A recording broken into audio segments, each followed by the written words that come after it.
agora Sub40, o programa de entrevistas de Ópera Mundi com Breno Altman. Boa noite a todos e a todas. Hoje é 28 de outubro de 2021. Estamos iniciando mais uma edição do programa Sub40. Nosso propósito é entrevistar convidados e convidadas que representam uma nova geração de lutadores, realizadores e pensadores. Homens e mulheres de até 40 anos, às vezes um pouquinho mais, que são referências no mundo do trabalho, da cultura e do esporte, das leis, da comunicação e da representação política. Nosso convidado dessa semana é Dinaman Tuxa. Ele é advogado e coordenador executivo da Articulação dos Povos Indígenas do Brasil, a APIB. Antes de começar a conversa, gostaria de pedir que façam uma assinatura solidária de Ópera Mundi em nosso site ou se tornem membros pagantes de nosso canal no YouTube. A imprensa independente e Ópera Mundi precisam da sua ajuda para se sustentar e se desenvolver. Também peço que curtam e compartilhem esse vídeo, além de ativarem o sininho do canal. São ações que ampliam nossa audiência, nosso engajamento e nossa receita publicitária. Nossos espectadores e espectadoras também poderão fazer perguntas, basta escrevê-las na área de bate-papo aqui no YouTube. Se possível, contribuindo com o Superchat ou Super Sticker, ainda que seja uma pequena contribuição, para nós ela é muito útil e muito bem-vinda. Outra forma de colaboração é através do Pix. Nossa chave é apoie@operamundi.com.br. Eu vou repetir, apoie@operamundi.com.br. Boa noite, Dinaman. Obrigado por atender nosso convite. Uma honra ter sua presença no Sub40. Boa noite. Eu que agradeço o convite. Acho que é uma ótima oportunidade para a gente bater um bate-papo agora aqui para entender um pouco desses processos, dessa luta dos povos indígenas. Isso aí. Dinaman, quando e onde você nasceu?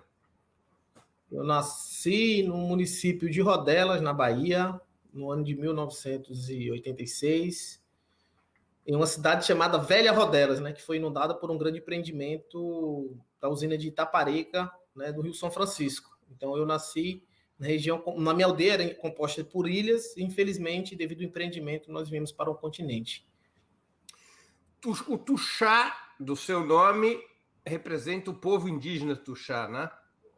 Representa a minha nação, um povo... E que está presente em que áreas do território, além da Bahia? Hoje nós estamos presentes no estado do Tocantins, Minas Gerais e Pernambuco, e Bahia. Então, é uma área bastante abrangente aí. E você nasceu quando? Em 1986, em setembro de 86. Vou fazer a conta aqui, você está com 35 anos recém-completados em setembro. Isso. Muito legal. Dinaman, ao longo da tua infância e adolescência, como é que você viveu o conflito de culturas, né, do teu povo originário e a cultura normativa, branca e burguesa? Olha, sempre foi uma quebra de paradigmas, assim, nós sempre vivemos, apesar de minha comunidade ser bastante próxima do meio urbano, mas o choque cultural, ele sempre ele é posto, né? Nós sempre sentimos isso na pele. E, infelizmente, a comunidade envolvente, a população do entorno, né, ainda não consegue compreender essa especificidade cultural, esse modo tradicional de lidar com as coisas, de viver, né? Principalmente na questão cultural. Então, assim, o choque, eu que saí do município e fui estudar, né, fazer meu ensino médio, que na minha comunidade não tinha, só tinha ensino infantil, já fui para a cidade, e aí lá tinha uma situação bastante carregada de preconceitos, falavam sempre, volta para o mato, vai para a tua aldeia, e eu fui para uma escola bastante conservadora, que era ligada a questões religiosas, então o perfil das pessoas era de não aceitação, né, do diferente. Então eu entrava na sala de aula, às vezes eu deixei de entrar pintado, usando um colar, né, porque os coleguinhas, como as professoras falavam, não se sentia confortável com a minha presença, portando ou pintado, ou seja, com colar, ou com algum adorno, né, tradicional do meu povo. Então esse choque cultural se dá ainda até os dias atuais. Infelizmente, ainda não superamos esse racismo, né, estrutural, enfim, que acaba contaminando muitos espaços, inclusive na comunidade escolar. Agora, e o teu choque em relação ao convívio, além do racismo, do convívio com a cultura normativa? Quando você vai para a escola, quando você vai para o centro urbano? Olha, é tudo diferente, assim, a gente sente o clima, a vontade de voltar para casa por não se identificar com aquele meio, não se sentir parte daquele meio, né? Então, você se torna um ser estranho. E muitas vezes, o engraçado de tudo isso é que quando você sai, você tenta se moldar àquela realidade, né? E você não se encontra naquela realidade, você não se sente parte.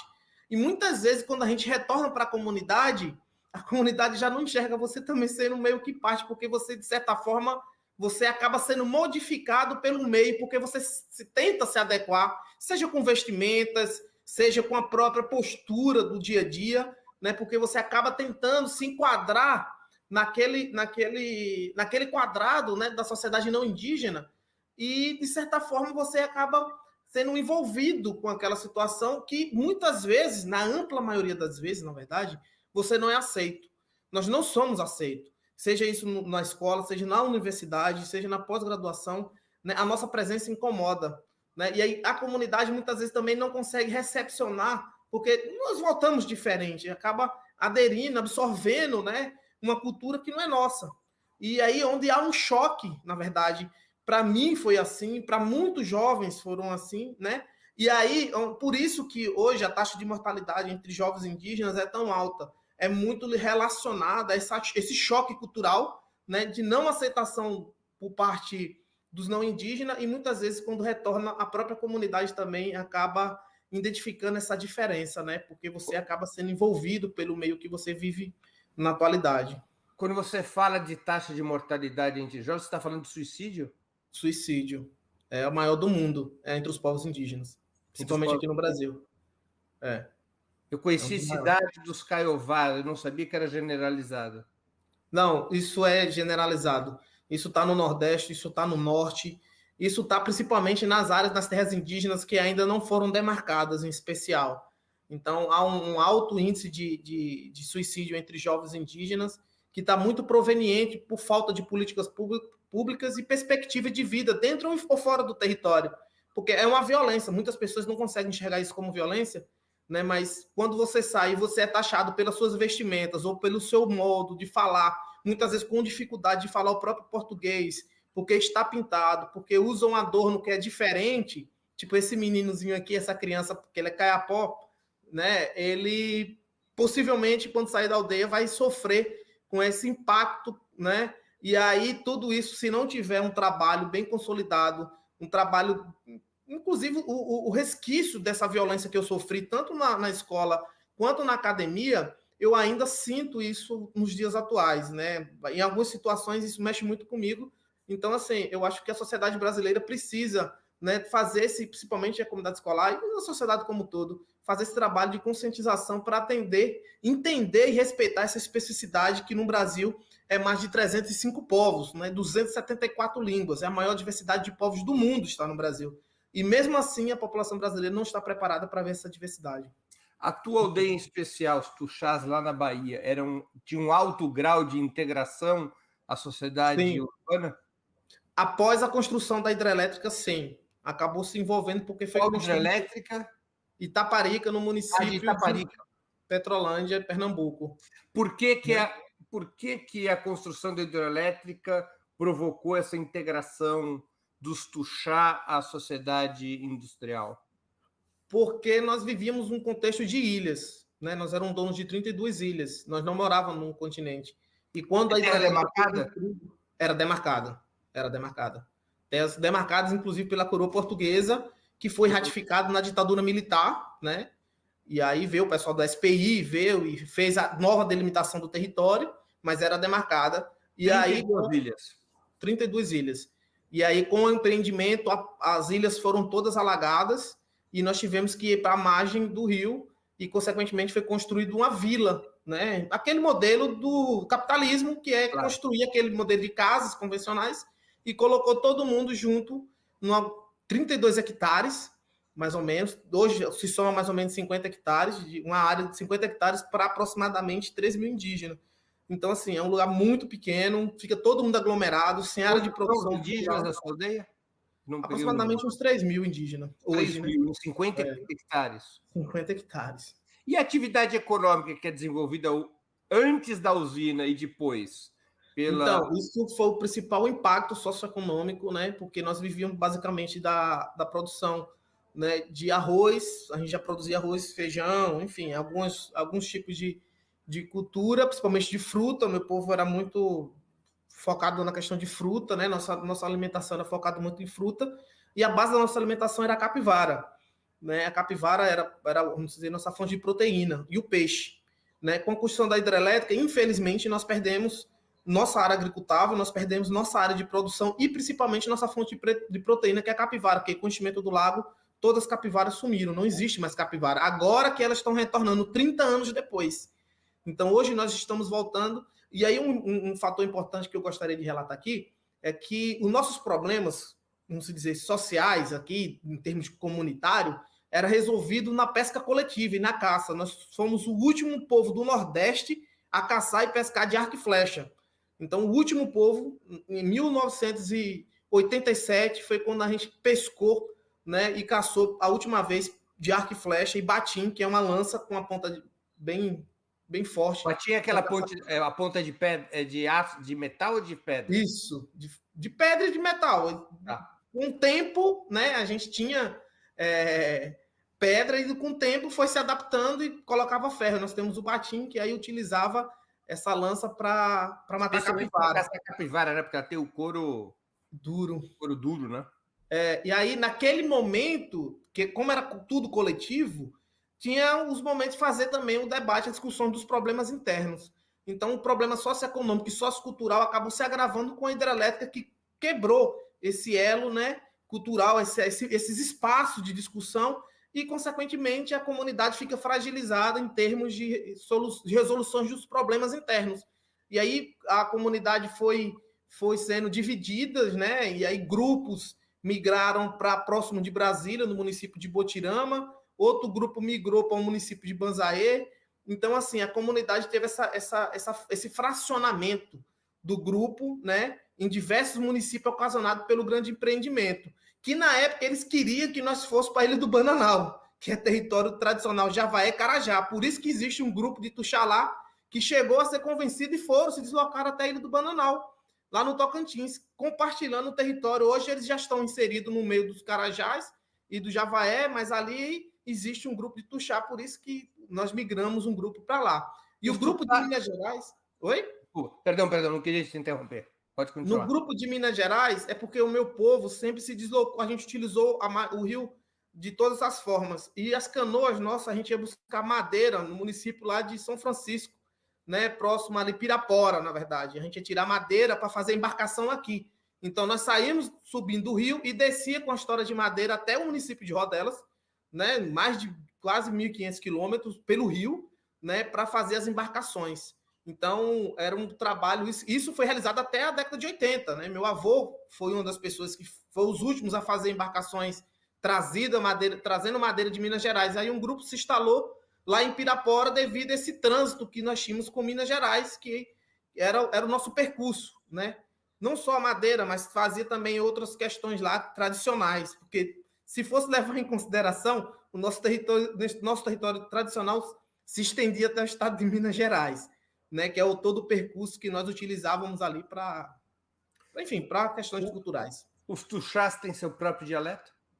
Tem o Desbucuá. Bucuá. Diz o Bucuá. Uhum. Diz o Bucuá. Esse é o nome. Você fala o dialeto? Não. Nosso povo está naquele processo de revitalização da língua. Tem pessoas que já estão bastante avançadas na questão da fala, né? Nós temos 2 falantes, que eram os líderes espirituais, inclusive um é o pajé, que hoje se encontra numa situação bem delicada, questão de saúde, mas falantes mesmo são esses 2. Um já faleceu, tem uns 2 ou 3 anos que faleceu, e só vivo hoje tem o pajé, que fala o Zubucuá fluentemente. E a comunidade como um todo está nesse processo de resgate, e aí a comunidade escolar tem, sim, já um dialeto mais avançado do Zubuquara. Eu entendo muitas coisas, mas falante eu não sou. Você mora ainda na aldeia? Moro na aldeia, eu tenho casa na aldeia, mas nesse momento eu estou em Brasília porque eu sou doutorando na UNB de Direito, né? Entendi. Estou fazendo um doutorado. Quando você fala de caça e pesca coletiva, a sua aldeia, a aldeia dos Tuxá, na sua região onde você nasceu, ela não tinha nenhum tipo de hierarquia econômica ou política interna? Não. Isso também foi implantado pelo SPI. Nós não tínhamos figura do pajé. SPI é? Serviço de Proteção ao Índio. Serviço de Proteção ao Índio. Que foi implantado no auge da ditadura militar, né? O Marechal Rondon, enfim. E aí a figura nossa sempre foi dividida por clãs. Nós somos 11 clãs e cada clã tem, sim, o seu líder familiar, né? Um líder que se destacava, mas não existia uma figura única de um cacique ou um pajé. Existia um líder espiritual que, na verdade, toda a vida foi uma mulher. Né? Posteriormente foi ver um homem, mas a mulher sempre ocupou um papel na minha comunidade de destaque, né? Sempre foi mulheres que dominavam os saberes tanto da língua quanto os saberes tradicionais da cura, né? Então o líder, as decisões sempre foram tomadas com as mulheres tomando a frente na ampla maioria. Então, os casos era uma sociedade matriarcal. Sim. Com o SPI foi que foi implantando essa ideia da figura do homem estar ocupando os espaços. Então, se fortaleceu muito com o SPI, que o homem invertendo essa lógica, e, a meu ver, não deu muito certo, não. Viu? Os clãs que você disse são clãs por laços consanguíneos? Isso. São famílias. São famílias. No caso, eu sou parte de 2 clãs, que são clãs grandes que tem na comunidade, que o meu avô é de um clã Jurum, e minha avó do clã Fé. Aí casaram, são 2 clãs que se juntaram, mas cada um... não há unificação de clãs. Há esse casamento de clãs, mas cada clã tem seu espaço e tem sua forma de organização também. E não havia propriedade privada? Não. Era tudo de uso coletivo. Existia produções em alguns momentos, que algumas pessoas pegavam uma área para produzir, mas a lógica sempre foi de cunho coletivo. Ou o maior número de pessoas que possam ser contempladas com aquela produção. Né? Às vezes a comunidade toda não poderia produzir, que era inviável, mas grupos, clãs se juntavam para produzir determinado espaço. Por exemplo, o arroz ou a cebola, que também nós produzíamos muito cebola e manga. Então, clãs se juntavam para fazer isso. Agora, mas qual era o método? Cada clã produzia para o seu próprio sustento, e se houvesse excedente, era para o coletivo da aldeia, ou todos os clãs produziam coletivamente e separavam e distribuíam coletivamente o que era produzido? Essas 2 atividades eram praticadas. Os 2 métodos. Os 2 métodos. Mas, em especial, tinha muito produção para compartilhar. Essa era a metodologia mais aplicada. Principalmente cebola e arroz. Cebola, arroz e manga. Essas culturas agrícolas desaparecem depois da usina? Desaparece depois da usina. Quer dizer, a fonte de renda... E farinha também. Farinha. A fonte de renda da tua aldeia passa a ser o trabalho urbano? Passa a ser a dependência do governo. Ou auxílio do governo? Auxílio do governo. 95% auxílio do governo. Agora tem aquela situação que nós estamos sobressaindo buscando o campo acadêmico, né? Nós hoje temos uma comunidade acadêmica dos jovens muito, assim, entre os indígenas é considerado alto. Acho que hoje nós temos aproximadamente uns 200 pessoas formadas ou cursando cursos superiores. Então, está indo sim para os centros urbanos, mas a ampla maioria ainda, né, na faixa etária, por exemplo, da minha idade, eu sou uma exceção que cursou a universidade, porque eu fui um desbravador. Né? Eu fui cursar a Universidade de Minas Gerais, né, proveniente de um programa chamado ProIder, que nem existia Bolsa, nem existia o ProUni, não existia nada disso, era ProIder, que era um programa específico da Universidade Vale do Rio Doce, que eu acabei adentrando na academia, mas as pessoas da minha faixa etária de 30 anos para cima não tiveram as mesmas oportunidades de fazer um curso superior. Então, assim, é mais na faixa etária até os 25 anos que estão adentrando na academia. Então, o restante da galera estão todo mundo dependente do governo, é Bolsa Família mesmo. Me conte como é que foi essa sua trajetória educacional e profissional até se tornar advogada. Você fazia uma escola Você disse que o ensino médio você foi fazer na cidade. Isso. Mas até o ensino fundamental tinha escola na aldeia. Tem escola. Agora nós temos tudo. Nós conseguimos ampliar.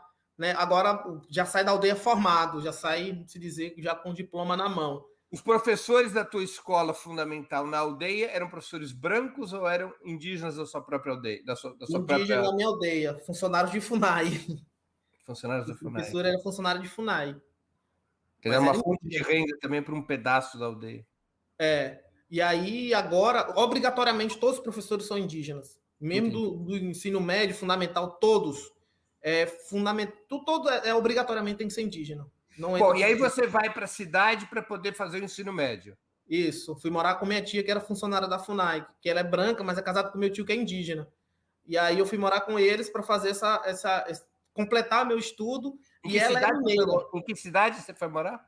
Paulo Afonso. Em Paulo Afonso. Tem um complexo hidrelétrico lá também. Sim. Eu conheço. Aí eu fui para lá e aí meu pai era casado com uma pataxó que morava em Minas Gerais. Eu tenho 2 irmãs pataxó que moram em Minas. E aí eu fui visitar e, consequentemente, estava o vestibular aberto e os indígenas falaram, não, faz o vestibular aqui, faz direito. E aí eu fui naquela e fui aprovado e entrei na universidade. Né? Passei por várias privações, porque não tinha política de permanência, não tinha assistência estudantil.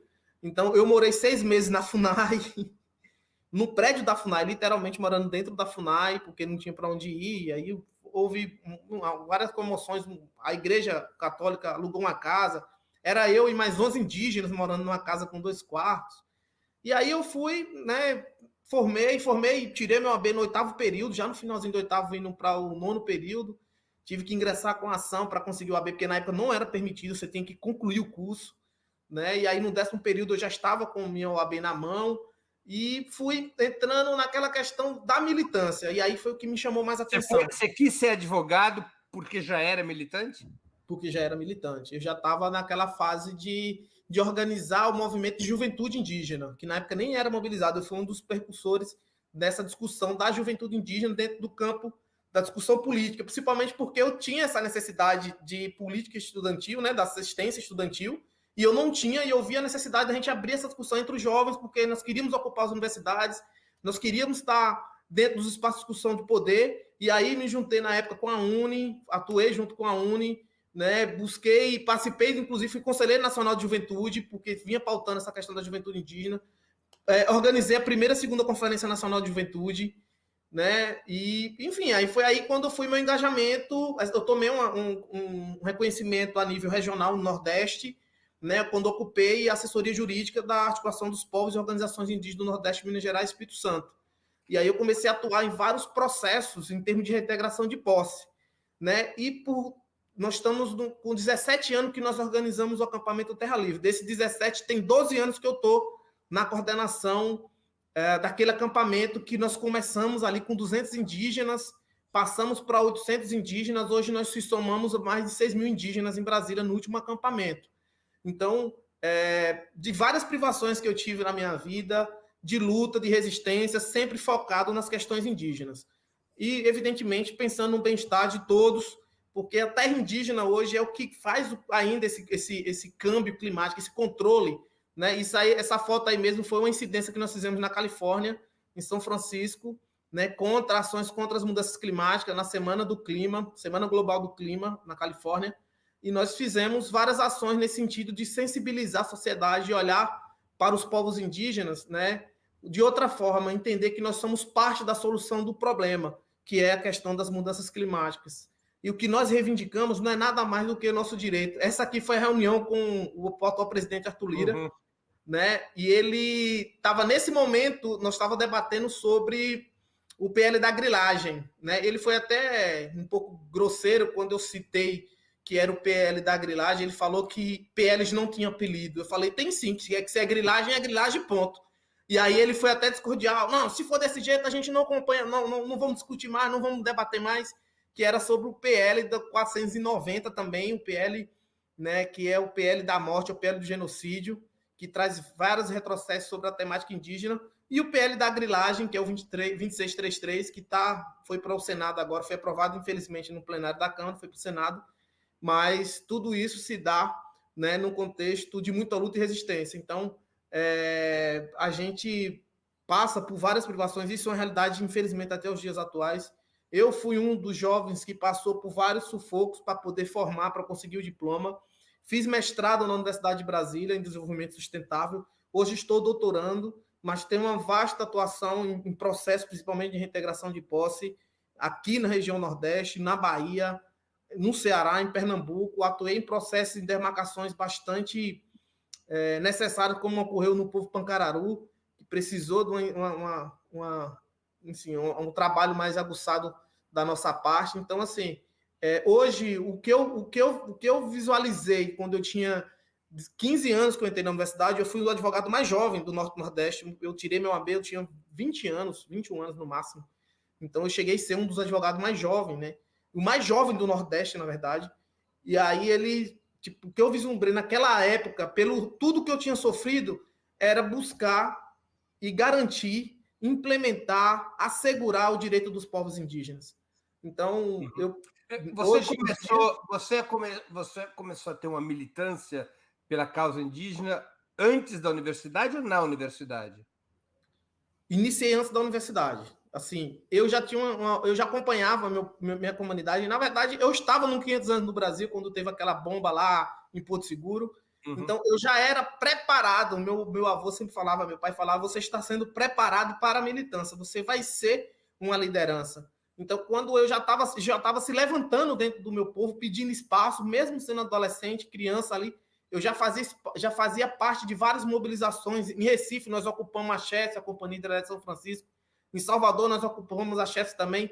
Então, essas mobilizações eu já era levado no sentido de se preparar para esse engajamento político, a qual eu hoje coordeno uma das maiores organizações indígenas do mundo e a maior da América Latina, sem sombra de dúvida. Vamos até falar disso. Só te fazer uma pergunta. Como é que você sentia a relação com os partidos de esquerda e com os movimentos sociais tradicionais e com os sindicatos nesse seu início de militância e no período universitário? Havia um acolhimento à causa indígena? Você sentia que isso fazia parte da agenda dos partidos, dos sindicatos e dos movimentos? Olha, havia um acolhimento, sim. Não de uma forma como a gente gostaria e como a política fosse implementada, que desse resultado para as terras, para os povos indígenas como um todo. Né? Eu tive experiência não muito exitosas com alguns partidos de esquerda, não vou mentir. Né? Em alguns momentos a gente não foi acolhido, né? Porque a gente pauta e luta pela política indigenista. Nós pautamos e pleiteamos a questão dos direitos dos povos indígenas, né? E em alguns momentos, pela pauta nossa, alguns movimentos sociais e alguns sindicatos não concordavam porque, enfim, era governo de esquerda e acreditava que a nossa atuação não era a mais correta, em algum momento histórico, né? Nem sempre foi assim, mas em outros momentos, por exemplo, na ocupação em 2013 da Câmara do Deputado, que nós entramos no Salão Verde e ocupamos a plenária, vários movimentos sociais foram lá e nos abraçaram. Por exemplo, o movimento quilombola, as centrais sindicais, entendia que estava de fato, né, os povos indígenas estavam de fato tendo os seus direitos violados e, independente de governo, se é de direita, se é de esquerda, tinha que ser tomada alguma medida, né? Mas, vamos dizer, na conjuntura geral, no todo, sim, nós fomos muito bem acolhidos, né? Hoje nós fazemos parte da Via Campesina, nós fazemos parte de vários espaços com outras organizações de movimentos sociais, e aí tem vários sindicatos que nos apoiam, inclusive nas nossas manifestações. Então, assim, isso foi um processo de amadurecimento, um processo de aproximação de forma muito natural, né? Não era uma relação de interesses, por exemplo, não era uma relação de interesses políticos, foi uma relação que foi sendo construída pela necessidade, pela conjuntura que foi se formando em torno da temática indígena.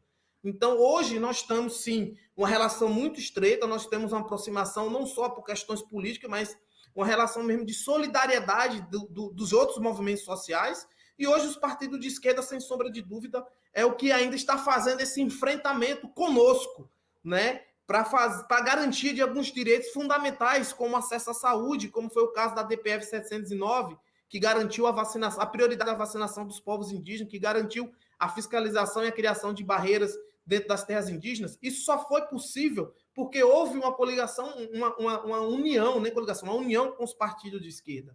Então, assim, houve um avanço, sim, houve um melhoramento nessa relação, mas foi a duras penas porque também nós sofremos bastante com a falta da demarcação e com o desmonte da política indigenista que, infelizmente, se inicia no governo de esquerda e que se agrava com a chegada do golpe, né, que para a gente foi golpe, de Michel Temer, e, consequentemente, se chega ao ápice, né? Nós estamos na conjuntura muito equiparada à invasão, para você ter ideia. Quando o Brasil começou, o governo Bolsonaro trouxe essa sensação, né? Porque nós vivemos hoje nas terras sem lei, não tem fiscalização, não tem a quem recorrer. A nossa segurança está ainda no judiciário, porque na época da invasão não tinha judiciário. Então, hoje, quem faz essa barreira de contenção para que essas violações ainda não se agravem ainda mais é o judiciário. Então, nós contamos ainda com o apoio do judiciário e com os partidos de esquerda que estão fazendo essa fiscalização. E Você tem filiação partidária? Não, nunca fui filiado. Dinaman, o que é a Articulação dos Povos Indígenas do Brasil, a APIB? Como surgiu e o que representa? A APIB, ela surgiu, na verdade, tinha outras mobilizações, houve na Constituinte a UNI, que é a União Nacional dos Povos Indígenas, que lutou na Constituinte, e depois veio a Copaíba, que era uma Copaíbe, que é uma organização que foi uma coordenação de articulação nacional dos povos indígenas, e em 2000 a PIB não tem muitos anos, em 2012, aproximadamente, a PIB ela surge com a fusão de várias organizações indígenas, a POIME, que é pela região Nordeste, Minas Gerais, Espírito Santo, a Arpinsul, que é a região Sul, a Arpin Sudeste, que é São Paulo e Rio, a COIAB, que é a Amazônia Brasileira, a Tiguaçu, que é a Grande Assembleia do Povo Guarani Kaiowá, Conselho Terreno do Povo Terena e a Comissão Guarani Virupá, que é toda a nação Guarani que habita hoje o território nacional. Essas organizações se juntaram numa pauta maior, que é buscar a garantia do direito dos povos indígenas, em especial a demarcação das terras. Isso em 2005. E aí, de 2005 para cá, ela vem tomando uma proporção que é uma atuação que se expande, principalmente ingressando com ações no judiciário para garantia de direitos fundamentais, fiscalizando a atuação da FUNAI também, fazendo esse papel, né, de usuário, na verdade, né, de controle social, implementando e buscando implementar ações e políticas públicas dentro das terras indígenas, mas do mais mesmo que a gente faz, mesmo assim, de forte, de luta, é buscar a demarcação das terras indígenas. E aí nós estamos recorrendo isso nas instâncias internacionais, é onde nós estamos sendo aparados na atualidade, porque o governo local não dá abertura para isso. Então, nós fazemos campanhas internacionais, como a última campanha denunciando, né, o avanço do agronegócio sobre as terras indígenas, a mineração sobre as terras indígenas, a criminalização de lideranças, e temos feito também peticionamento nas instâncias internacionais, como na OEA, no TPI, no Tribunal Penal Internacional, né, denunciando o genocídio, o crime de genocídio e ecocídio contra os povos indígenas no Brasil. Então, foi a PIB que organizou a última manifestação indígena, que foi forte em Brasília. Sim, as últimas três mobilizações que houve em Brasília, o Levante pela Terra, depois fizemos a Luta pela Vida e, por último, a Marcha das Mulheres Indígenas. Então, foram 3 ações que foram organizadas. Aí, Brasil é Terra Indígena, essa aí foi um dos atos que nós organizamos no nosso acampamento, com a presença... Na primeira mobilização, que foi Luta pela Terra, nós mobilizamos 1.500 indígenas. No segundo mobilização, Luta pela Vida, tinha aproximadamente mais de 6.000 indígenas. E no terceira mobilização, que foi a Marcha das Mulheres, aproximadamente 5.000 mulheres indígenas. Então é importante frisar que eram mulheres indígenas, 5.000 mulheres indígenas, lutando contra essa agenda anti-indígena, né, que impera hoje no território nacional. Muita repressão?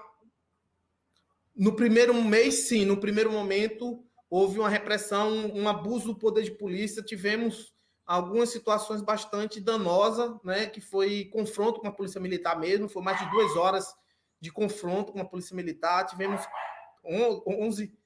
14 indígenas feridos, né? E em alguns foram situações bastante graves.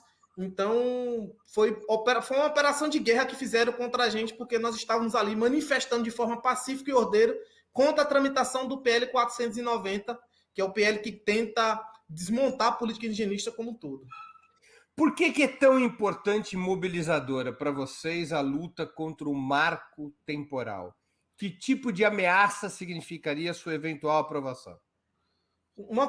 Esse julgamento que está no STF, né, que é o julgamento do século que nós já colocamos, o marco temporal ele quer limitar, né, o direito dos povos indígenas a 88. Ou seja, os povos indígenas que até 5 de outubro estava reivindicando ou estava sobre 88. 5 de outubro de 88. Ele teria que comprovar a reivindicação daquela terra nessa data ou estar sobre ela, ou provar que você tinha alguma atividade naquela área nessa data. Então, assim, eles querem marcar um tempo, um marco temporal, de 5 de outubro de 88. Quem estava sobre essa terra, ou reivindicava essa terra até essa data, teria direito sobre. Quem não teria direito sobre a terra. Ou seja, esquecendo todo esbulho possessório que houve no passado, toda a violência, toda a remoção forçosa que houve no passado, né? Até 88, lembrando que nós estávamos saindo de uma ditadura militar, onde vários povos indígenas foram removidos. Nós temos indígenas, várias etnias que foram removidos do seu território tradicional. E outro detalhe, até a Constituição de 88, os povos indígenas eram tutelados ao Estado. O Estado se fazia representar por nós, ele era o nosso representante legal. E muitas vezes, na ampla maioria, era omisso, não fazia as devidas reivindicações, principalmente territoriais, porque era ele que praticava o esbulho possessório. Na ampla maioria, quem praticava a remoção forçosa era o Estado. Como é que ele ia ingressar contra ele mesmo? Como é que ele ia demonstrar interesse contra ele mesmo? Que era o nosso representante legal. Então, o que nós estamos falando é de revisão, inclusive, porque houve um boom assim, de demarcações após a Constituinte de 88. Ou seja, as demarcações após 88, elas podem ser todas revisadas ou anuladas se, porventura, a tese do marco temporal foi aprovada. Então, nós estamos falando de um dano, não só às comunidades indígenas, mas um dano ambiental, porque as terras indígenas hoje, comprovadamente, são as mais preservadas do mundo. 83% da biodiversidade do mundo está dentro das terras indígenas. E isso tem um propósito. Isso tem uma lógica científica. É o nosso modo tradicional de lidar com o meio ambiente. Então, nós temos a fórmula para combater, inclusive, essas mudanças climáticas. Nós somos a parte da solução. Então, o que nós precisamos é que esses direitos sejam fortalecidos e resguardados. E a tese do marco temporal nada mais é do que um desmonte de toda a política indigenista, porque uma vez aprovada, ela vai desfazer um direito que já foi consolidado, que é o direito à demarcação do território indígena. Então, vai dar brecha para revisão e, consequentemente, um aumento do conflito socioambiental. Porque a decisão é para ser cumprida, mas nós vamos cumprir a decisão. Porém, né, esse conflito, sem sombra de dúvida, vai ser acirrado dentro das terras indígenas. O governo Bolsonaro tem representado, além do marco temporal, outros ataques aos direitos indígenas? Todos. Eles têm representado um ataque à nossa existência. Um ataque contra a humanidade. Mas, para deixar bem claro esses ataques, eu vou citar só dois os mais graves. Né? Eles tentam tirar o usufruto exclusivo das terras indígenas, independente do marco temporal. Isso é ideia do Bolsonaro. Querem abrir as porteiras, como o ministro Bolsonaro já disse, para o avanço do agronegócio. Eles querem flexibilizar a legislação da mineração, o PL 191. Eles querem que as terras indígenas sejam abertas para a mineração. Eles querem implementar grandes empreendimentos sem licenciamento ambiental. Eles querem entregar as terras indígenas com o PL da grilagem, beneficiando invasores. Que esse PL 2633 nada mais é beneficiar invasores de terras públicas. E as terras indígenas são bem da União. São terras públicas, de usufruto exclusivo dos povos indígenas. Então, eles querem acabar com o usufruto exclusivo, entregar as terras indígenas aos invasores, premiar quem pratica violência contra os povos indígenas. Então, esse governo não só representa retrocesso, ele representa a morte e o genocídio dos povos indígenas, com essa política e uma agenda anti-indígena. Por isso que nós falamos, sim, que ele é genocida. Dinaman, a esmagadora maioria dos parlamentares de esquerda, há 2 semanas atrás, votou pela PEC 5 na Câmara dos Deputados. Essa emenda amplia o Conselho Nacional do Ministério Público e estabelece algum tipo de controle externo parlamentar sobre este organismo. Por que a PIB, na contracorrente, soltou uma nota contrária à PEC 5, mesmo depois da Lava Jato e da reconhecida impunidade de procuradores dentro de uma corporação que não presta contas a nenhum poder do Estado? Eu vou complementar com uma pergunta da Sabrina Diniz, que veio na mesma direção. A pergunta é por que a FUNAI deve ter controle externo, e ela está de acordo com isso, e o Ministério Público, que criminaliza e persegue os indígenas, não? Olha, o Ministério Público, a nossa nota ela foi voltada para não tirar a autonomia do Ministério Público. A nossa preocupação é a interferência política dentro da estrutura do Ministério Público. Mas que haja, sim, um controle externo, não político, né? Que eles respondam pelos atos que eles venham praticar. Nós não somos contra isso. O que nós não aceitamos é tirar a autonomia do Ministério Público, que nesse momento a ampla e vasta maioria representante do Ministério Público, inclusive está assegurado na nossa Constituição Federal, né, que deve acompanhar e zelar pelo direito dos povos indígenas. Então, a ampla maioria da atuação do Ministério Público ele é benéfica para os povos indígenas, né? A FUNAI, pelo contrário, que tem interferência política, que é indicação política, que vem atuando por questões políticas, né? Sim, tem que ter um controle. Inclusive, entramos com a CP recentemente para responsabilizar o presidente da FUNAI frente a várias ações que ele vem tomando que contradiz com as funções, o objetivo, né, com as funções institucionais da FUNAI. Então, referente ao Ministério Público em si, como forma a sua pergunta, a PIB emitiu uma nota a favor da autonomia do Ministério Público Federal, do Ministério Público como um todo. Mas no que a PEC 5 ameaçava a autonomia? Se ela só altera a composição do Conselho Nacional e altera um pouquinho a composição do Conselho Nacional do Ministério Público? Na nossa interpretação, entendíamos que ali haveria uma interferência política na estrutura do Ministério Público. Era a nossa interpretação, né? Entendi. Qual é a tua avaliação da política para os povos indígenas dos governos petistas? Olha, para os povos indígenas, sim, eu vou ser bem sincero, deixou muito a desejar. Houve... Por que deixou a desejar?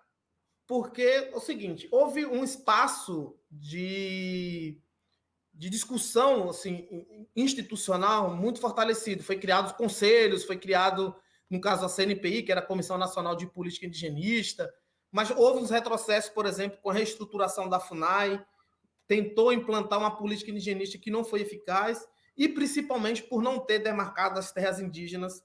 E aí isso, sem sombra de dúvida, os números não mentem, tanto no governo Lula quanto no governo Dilma.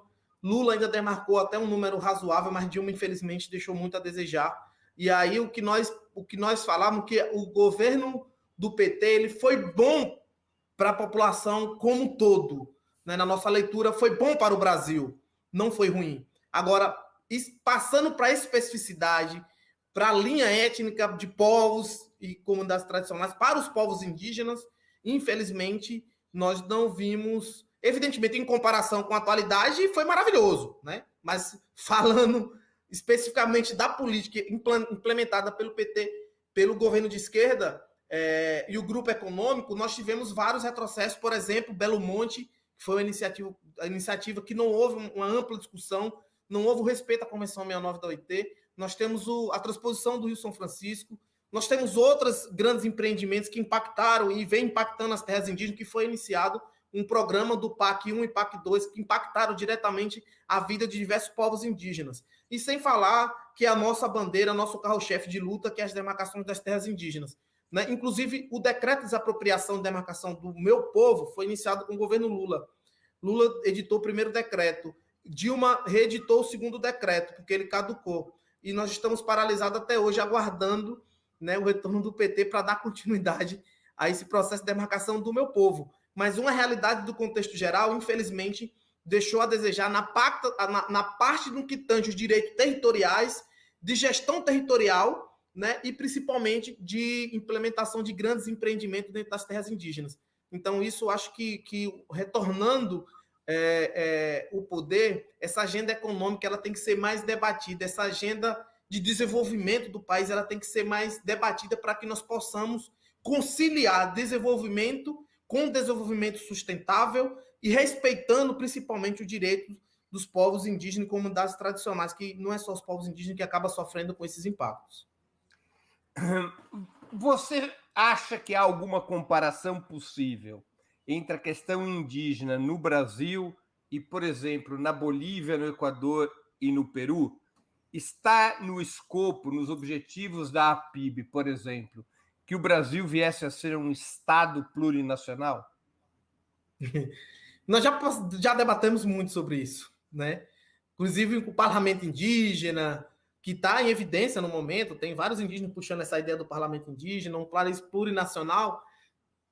Já discutimos tudo isso, mas infelizmente nessa atual conjuntura, nesse modelo que nós temos hoje, nós não vamos conseguir avançar sobre essa ideia, nós não vamos conseguir implementar essa ideia, né? Era interessante nós ter sim, né, um Estado plural, mas o nosso ordenamento jurídico não permite. Infelizmente nós não temos força política para avançar, inclusive nem no parlamento indígena. Hoje é nós tentarmos democratizar, né, o nosso Congresso Nacional, talvez com a reforma política, que garanta, né, mais espaço para as minorias, né, não vou dizer um sistema de cota, mas que garantisse, de alguma forma, que as minorias chegassem até o Congresso Nacional para trazer as suas pautas. A exemplo da deputada Joênia, como já passou a foto dela agora, que houve uma mudança na postura e na atuação do Congresso Nacional no que tange os direitos dos povos indígenas, mas porque ela traz isso com muita propriedade. Então, é a nossa única representante, né? O primeiro representante foi Mário Juruna, e agora a nossa segunda representante em toda nova história, né? Depois da democratização do Brasil, nós temos aí a Joênia Wapichana representando muito bem os povos indígenas. Dinaman, os partidos de esquerda têm setoriais indígenas? Sim, o PSOL, o PT, tem setoriais. Inclusive, agora teve reeleição agora recentemente aqui na Bahia, Aguinaldo Pataxó Ranran assumiu o setorial indígena aqui do estado da Bahia, do PT. E tem vários estados tem essa preocupação, está tendo essa preocupação, né, que é algo novo também, tá?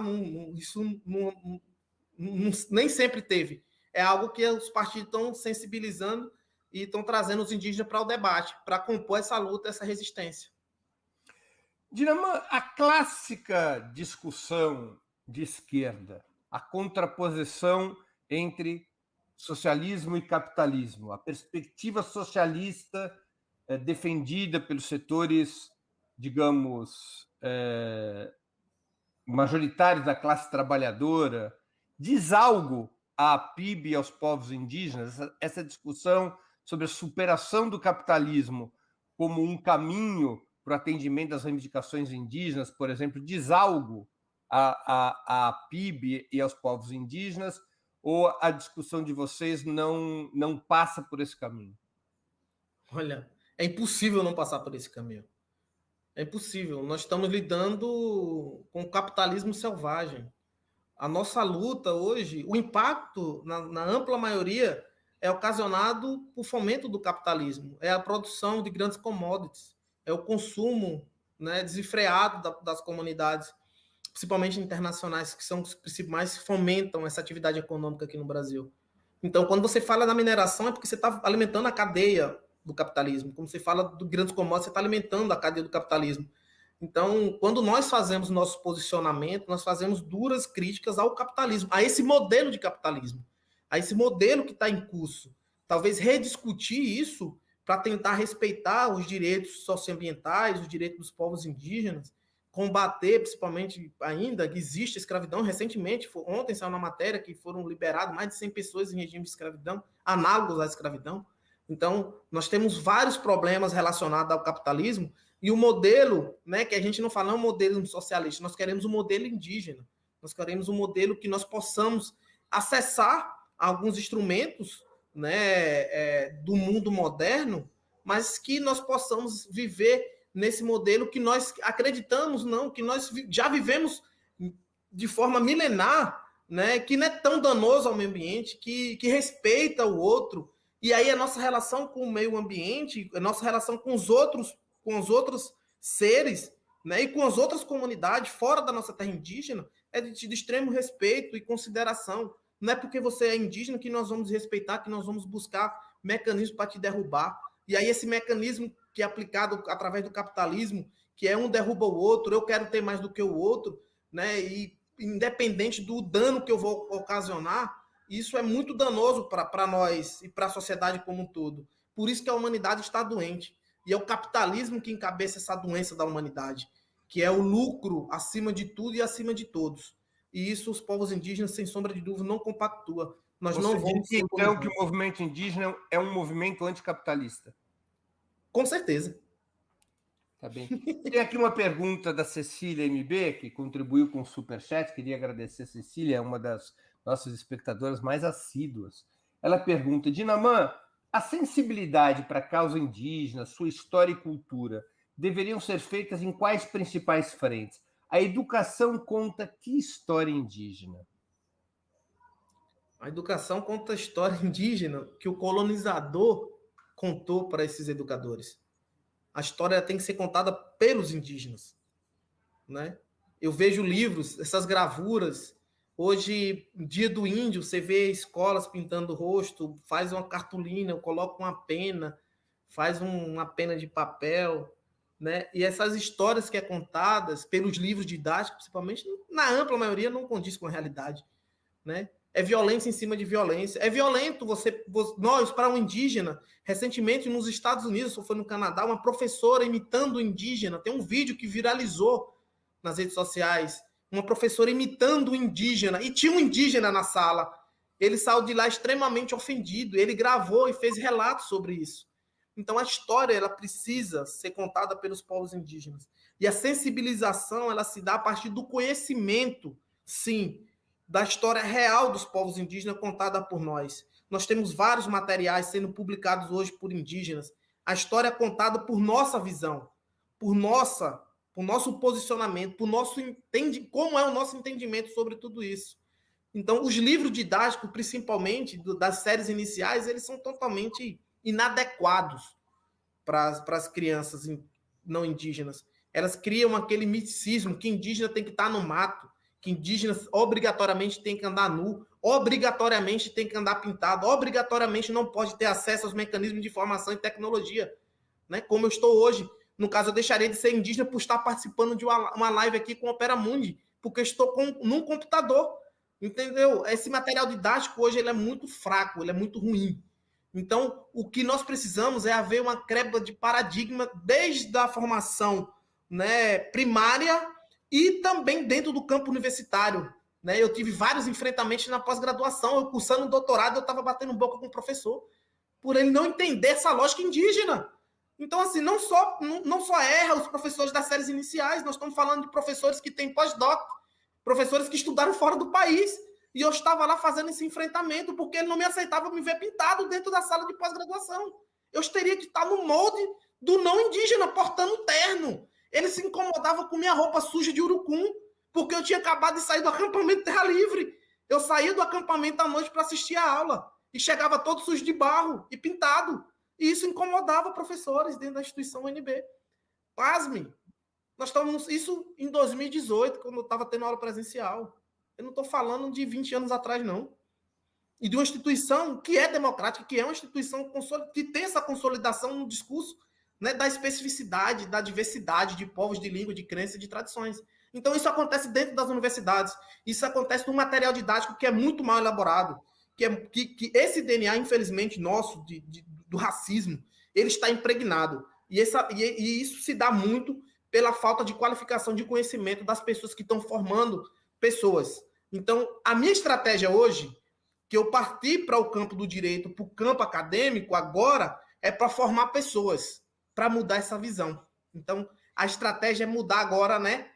O campo acadêmico, mudar as escolas, vamos atuar aí para ver se a sociedade compreende o que é ser indígena e o porquê da nossa luta diária e constante pelo reconhecimento territorial, porque lá está a nossa vida e lá está a nossa essência. Muito bem. Dinaman, a gente está chegando no fim da entrevista. Eu vou te fazer aqui umas perguntas ping-pong com as quais eu costumo sempre encerrar o bate-papo com os nossos convidados. Bora lá. Prato imperdível. Peixe com batata doce. Cerveja, cachaça ou vinho? Jurema, bebida sagrada do povo Tuxá. Jurema é uma bebida alcoólica? É análoga. Análoga? É uma bebida tradicional, nós utilizamos em ritual. Entendi, mas ela é feita por quê? Ele é feito por uma casca da raiz de uma planta, da planta chamada jurema. Mas é feito da casca da raiz. Olha só, não conhecia. Isso ajuda a gente a conectar com outro, enfim, com outro plano, com questões ancestrais. Esporte favorito? Futebol. Time de futebol? Corinthians, né? Sempre lutou pela democracia. E teve um índio lá, parceiro, amigo meu, inclusive. Filho do finado Zezinho. Isso é bom de bola. Quem é? É índio. O nome dele, o apelido dele é índio. Jogou no Corinthians em 2000. Ele é índio, cara de Chocó. Chucuru Cariri, quer dizer.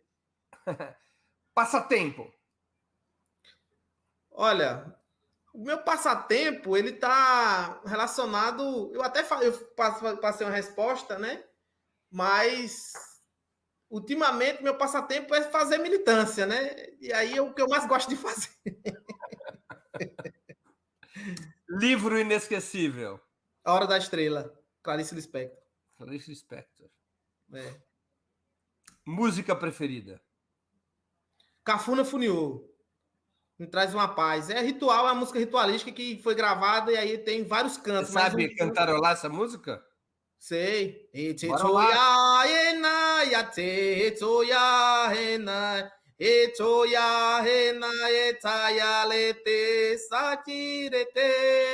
Mais ou menos isso. Tá bem. Filme marcante. Alto da Compadecida. O Alto da Compadecida. Muito bem. Sou nordestino e ali traz um cenário bem engraçado da nossa realidade do Nordeste. Ídolo político. Joaino Aptiana, sem sombra de dúvida, é a nossa representante, mas eu não coloquei no questionário, mas sem sombra de dúvida também o Lula, ele tem um diferencial. A pessoa de Lula. Eu gosto daquele velho. Evento histórico do qual gostaria de ter participado. A invasão do Brasil. E, consequentemente, eu estaria fazendo o enfrentamento que eu faço hoje e, sem sombra de dúvida, a Constituinte de 88. Eu acho que foram 2 momentos históricos que eu queria estar presente.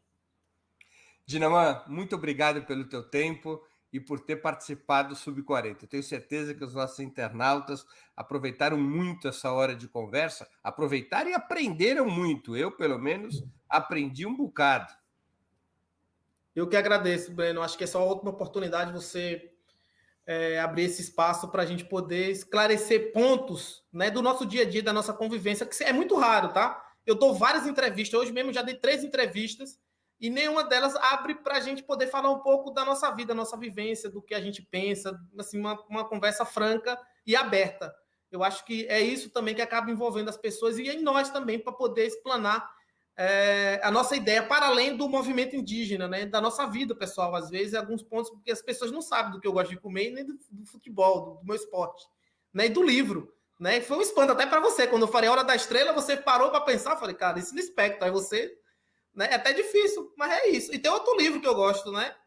São vários, mas esse daí que ficou marcado na minha vida e é eu vou te perguntar, por que esse livro da Clarice Lispector? Olha, ele traz é um texto muito inocente que eu vejo lá, né? Assim, por isso que eu tô... E foi um livro, na verdade, que eu li quando eu estava no meu 3º ano de ensino fundamental e eu tive que interpretar esse livro. eu fiz essa leitura e, ao mesmo tempo, eu tive que interpretar ele. E ele me reporta vários momentos da minha adolescência também. Então, ele tem uma pegada histórica, não só o conteúdo do texto, mas também, na época, eu estava saindo da escola do ensino fundamental para entrar no curso superior. Então, acho que, por tudo isso, eu tenho esse apego a esse livro, que é tão inocente, mas é bom, gostoso de ler. Muito obrigado, Dinaman. Eu que agradeço, Breno. Tá bem.